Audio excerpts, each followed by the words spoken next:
Gotcha. Uh-oh. Don't think I should have done that. Since when do wasps have extra lives and power-ups?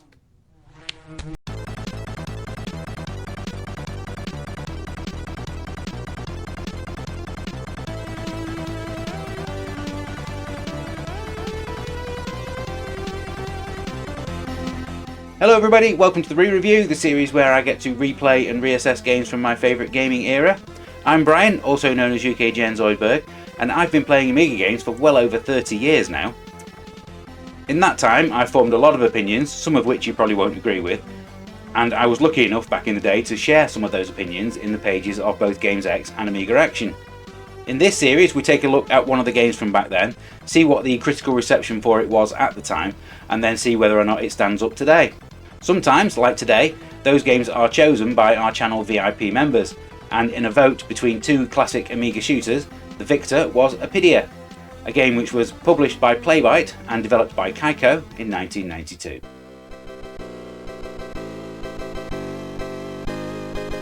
Sometimes I have to hold my hands up and admit when I've got something wrong.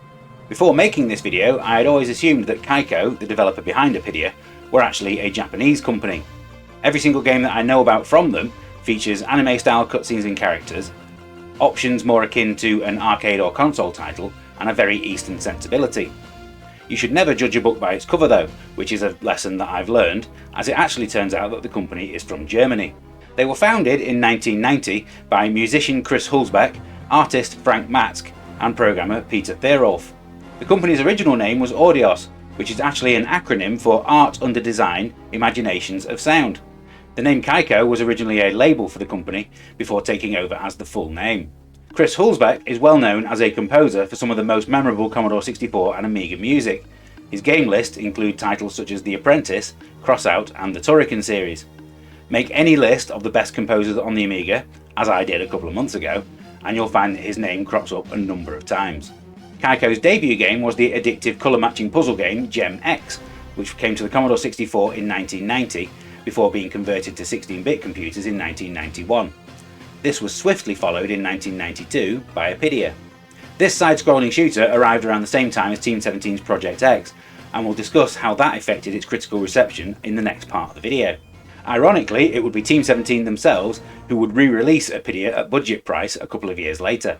Kaiko's other two Amiga releases were Software Manager, a business sim where you would run a software company, and Flamingo Tours, a multiplayer business sim for up to 4 players. Sadly, as was the case with many such titles from developers like Starbite and Rainbow Arts, these never got translated into English, and you can only really play them today if you're fluent in German. There was also an unreleased sequel to Gem X developed, entitled Super Gem Z, but the story behind that one is actually quite upsetting.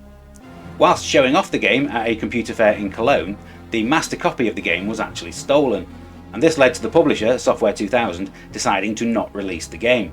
Thankfully you can play the game today via the My Abandonware website, and in doing so you'll find a very addictive Sokoban variant with a really good multiplayer mode. Such a shame that it never got a full release. Kaiko also did some uncredited work converting Turrican 3 to the Amiga, before they disbanded in 1994. Many of the team would go on to join the developer Neon.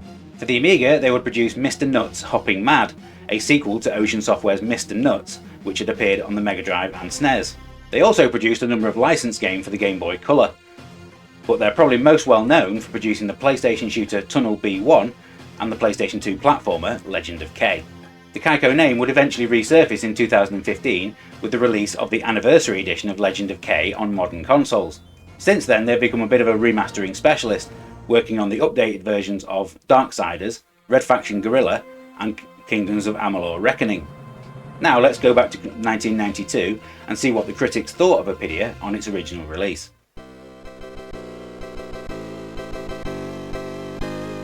I can remember Apidya arriving in the office just as Games X was ending, and so consequently I never got to review the game personally.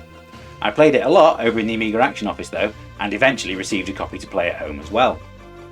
The highest score that it got was 93% in the June 1992 edition of Zero magazine, Reviewer Toby Finley called it a masterpiece and said that it was the closest anyone had got to producing an arcade quality game on the Amiga. Sister magazines Amiga Format and Amiga Power also scored the game highly, with scores of 90% and 89% respectively. Both said that it was the best shoot 'em up on the Amiga and a supremely polished title.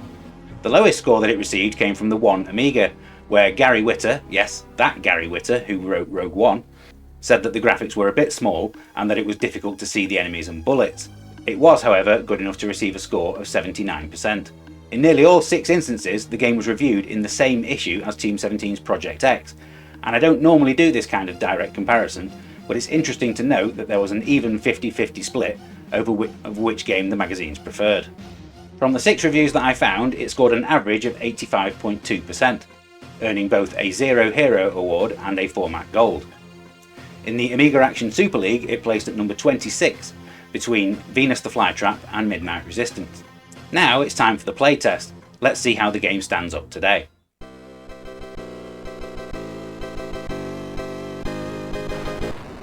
Now obviously the developers of this one had to come up with some convoluted idea as to why you're controlling a wasp.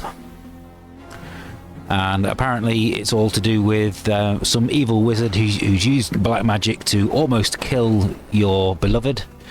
And you've then used a magic talisman to turn yourself into a bee to launch your fight back. All illustrated by this pretty well animated intro sequence, it must be said. You need to go and seek the magic antidote. Oh dear. Make the dark wizard pay for his diabolical deeds. Now, you have a really nice option screen before you start the game. You can choose easy, normal or hard difficulty, the number of lives that you have. There is a simultaneous 2-player mode. This is the interesting one though. You have an extra select. You can either have it done automatically or you have it with your second button or the stick, and I think with the stick you would waggle left and right. I'm going to do this with the second button. Stick it on 5 lives and normal difficulty, and off we go.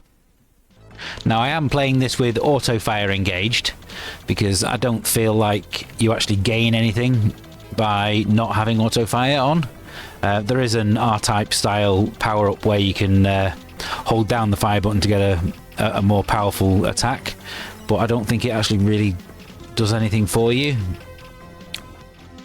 As you'll see, it has the same sort of Gradius inspired power-up system at the bottom of the screen that Project X has, where you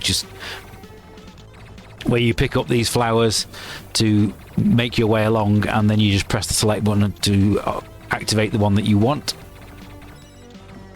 Well, that didn't last very long. I did actually get to a point where I selected a shield and lost it almost straight away.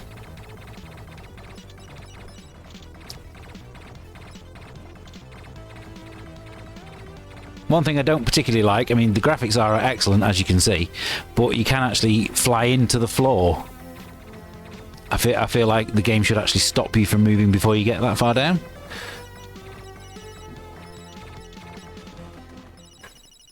Oh, pick that up. So I can enter the bonus level. There we go. In this bonus level, you can't actually fire your gun. All you have to do is pick up the angels and avoid the demons.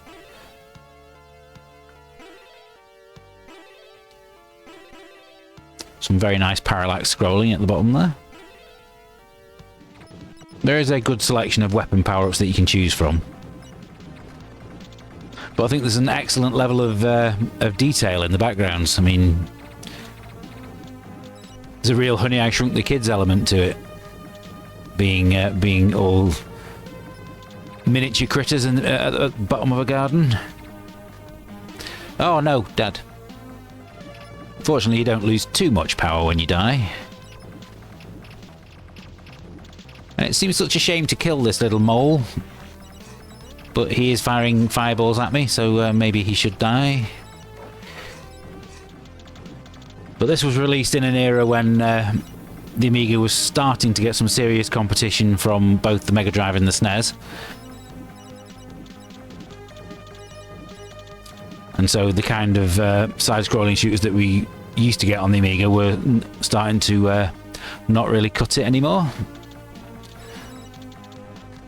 but this one definitely deserves to be mentioned alongside a lot of the Mega Drive and Super Nintendo classics. Right, let's try the auto selection for my power-ups, where the game automatically determines what the best thing is for you and just selects it for you. See, it's automatically selected bombs for me there. I didn't have to do that.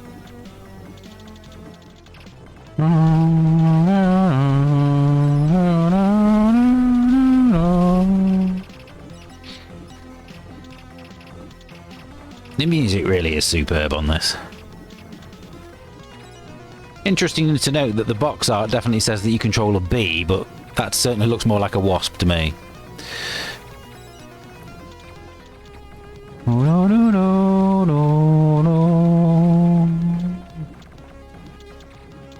Oh, and I used to play. I remember when playing Robot Unicorn Attack on the PC, it was once said to me that if you're not singing along, then you're playing it wrong. And I feel like that's the same with the music here. And here we go for a full, proper end of level boss. I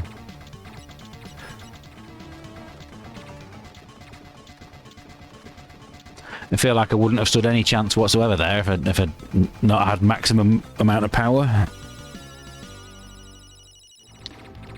always felt that this level was quite heavily inspired by a similar level in R-Type 3, where you can go underwater, or where the water dissects the level halfway through.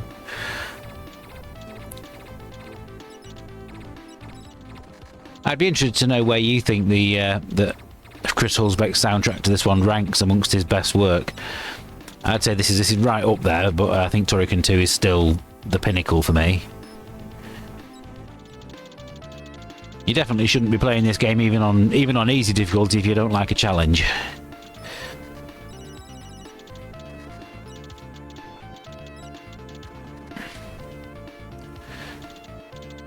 Although I seem to have now reached the point where I've hit a brick wall. Oh dear, game over.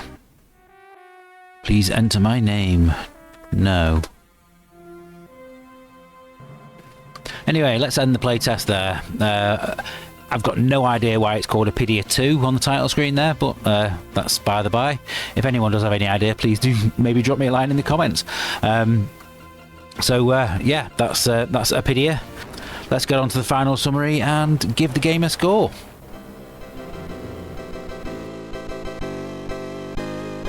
Proving that games don't have to be original to be great, Apidya steals most of its best ideas from other games, but brings them together into a highly polished package.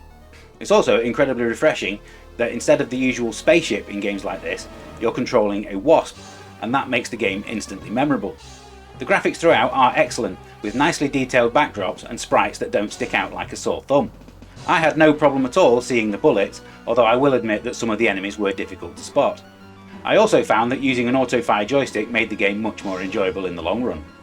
It's easy to see why I had assumed that the developer was Japanese, as it has the feel of classic Capcom or Taito, and doesn't feel cobbled together like so many other Amiga shooters. All of the enemies attack in waves that feel carefully designed to challenge the player, rather than just throwing more and more stuff at you. I will admit though that the end-of-level bosses were a little disappointing. I honestly can't believe that none of the original reviews mentioned how incredible the soundtrack is. It's truly epic and really elevates the game to the next level. So good in fact that every time I play it I find myself humming along to the tune without even realising. As far as I'm concerned, Amiga Action really dropped the ball with their Super League placement, and I'm going to place it right near the top of mine. Yes, I do think it's better than Project X. If you're a fan of arcade shooters, you simply have to play Apidya. It's challenging, good looking and sounds amazing. A definite 9 out of 10 from me.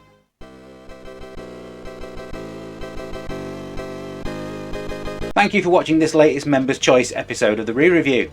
For just $1.99 a month, you too can become a VIP and receive a number of benefits, including early access to videos, exclusive videos, and the ability to shape what games we cover. If you're interested, you can find the link to the membership offer in the video description. All opinions expressed in this video are mine alone, and it's perfectly fine if you disagree with me. I'd love to hear your memories of Apidya in the comments, and what your favourite shooters on the Amiga were. The next episode in this series will be coming up in 2 weeks' time, where I'll be once again looking back at one of my own reviews. so please make sure you come back then to find out what game I'm going to be playing.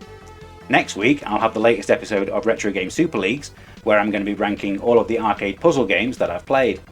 If you enjoyed this video, please remember to give us a like and subscribe to the channel so that you don't miss out on any of our upcoming content. Until next time, happy retro gaming, bye for now.